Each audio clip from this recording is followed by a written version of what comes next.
bibili ko ang nakakatakan. Normal, nagkakaroon ako ng therapy po. Normal, ang saturation ko ay gagaan. Pero, para lang po, hindi ko tumaan pakiramdam, hindi ko sa pag-therapy, pipigilan nyo. Ma'am, ganun lang po kami natin, mag-aawa lang sa pag-therapy ito. Ako, great for experience nyo mga. Kasi hindi ko trabaho lang natin, explain namin, paano gumagana, pero ma'am, observation, sa pagkakin ng katawan, kung ano ba yung condition sa pag-therapy. So now, ito kami yung proseso ng therapy natin. Every time na pupunta kayo dito ma'am, sa first time, even doon sa mga regular, ganito lang yung treatment na nangyayari sa inyo. Kasi may tumasagal nito. So, ganito yung marimbulat ma'am, kapag kayo ay umuulat, ito yung nagiging proseso ng therapy. Kasi, umuupo kayo sa ordinary mode lang, kahit saan, meron yan. Pero ma'am, yung inuupuan nyo, meron dyan ionizer pa. Napansin po ba yung mga pag na inuupuan? Yung pag na inuupuan nyo, yan po ay connected dito sa therapy na session natin. Kaya ma'am, dahil silent type of therapy siya, pag pinagana yan, kagaya kayo ma'am, kayo po ay almost 12 minutes na nag-therapy. Silent type of treatment, hindi mo siya mararamdaman, pero ang kagandahan doon, surrounded ka ng electricity platform. Ibig sabihin, ang therapy, full body, hindi nag-benefit ang therapy natin o hindi nag-focus sa problema mo sa kalusugan. Kaya tinan yung mga hagas ninyo, hindi lahat ng umuupo dito pare-parehas na edad. Tama? Pangalawa, hindi lahat ng umuupo dito, may pares sa kondisyon, hindi lahat stroke, hindi lahat may maintenance. But still, isa lang yung ginagamit natin pang therapy lahat na rin ko. Why? Kasi ang therapy natin, full body. Example, ako po. Pag ang tao may problema sa kalusugan, alam nila yun, tama? Magsisingin sa isip mo yun, kung ano yung problem, sa gusto mo ipa-therapy sa shoulder. Halimbawa ako, meron po akong frozen shoulder. So mindset ko, mag-therapy ako dito para yung frozen shoulder mo, wala. Which is, nakakatulong tayo siya. Okay? Ngayon, sa pag-therapy ko dito, habang ako yung nag-therapy, since full body yung therapy, yung ating frozen shoulder, unti-unti, nare-recover, nare-repair, huwag man yung matapis. Pero ang kagandahan doon, akala ko, frozen shoulder lang yung nare-repair sa akin, pati pala yung maliliit pa lamang na problems ko na hindi ko pa nararamdaman. Kasi sometimes, ang alam lang natin problema sa kalusugan, yung mga nararamdaman natin, yaman ko ba? Pero yung hindi mo pa nararamdaman, hindi mo pa dinitikner yan, kasi problems naman. Kaya naka-check up, papansin nyo, ginagawa lang natin yung check up, kada may nararamdaman tayo, tama ba? Agad talaga sa katawan mo, nakakagalaw ka ng ayos, ibig sabihin, ang mindset natin, wala tayong sakit. Ayun ang kagandahan mo ng therapy. Ngayon mga therapy natin, gumagana yan because of therapy. Ibig sabihin pa, kuryente man, nagpapagana sa therapy natin, papunta sa inyong katawan. Now, para maniwala kayo mga na kayo ay nagtitherapy na, ipaparamdam ko sa inyo yung success. Hindi naman kayo magulat yan. Hindi naman masyado, hindi naman masyado. Hindi naman maratikin. Tama rin. Ito, pagbilis ang taan, no? Bakit naman na kayo? Bakit ito yung presence lang ito ng develop ng taan? Relax ka naman. Yeah, I feel. Ma'am, pero muna kamay mo. So ngayon, nararamdaman nyo as in, full body po yan ha. Hindi lang yan sa palad nyo, kasi sa palad po yung pinakamadali siya. Kasi nga, maano siya, mas madali. Pero magtinang mas, relax na po naman sa bitay.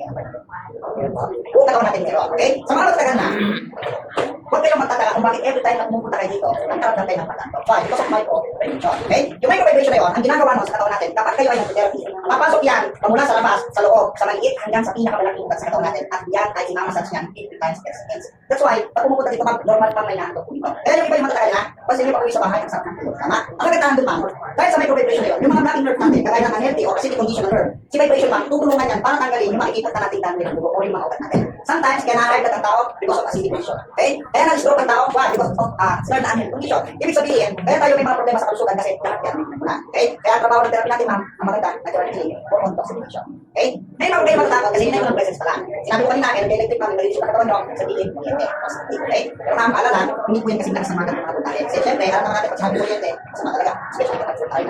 Okay? Hindi tayo nagawa natin. Pero syempre, para at least, kahit paano magkakaroon mga idea, ang tao, simula nung ipinahanap, yun talaga tayo buhay na committed. Okay? In short, hindi tayo gagalaw, hindi mabubuhay ang tao, hindi magpapasok yung organs, walang theory. Okay? Gumagalaw ang isang tao, gumagalaw ang isang tao, because of theory. Ngayon ma'am, yung genetic bioelectric na tinatawag, yun yung buhay na kuryente sa katawan. So yung kuryente naman, ang sa device, at yung kuryente na natin, kasi lang mo. Okay? Hindi naman paparamdam siya yung devices. Ito yung mga bioelectric.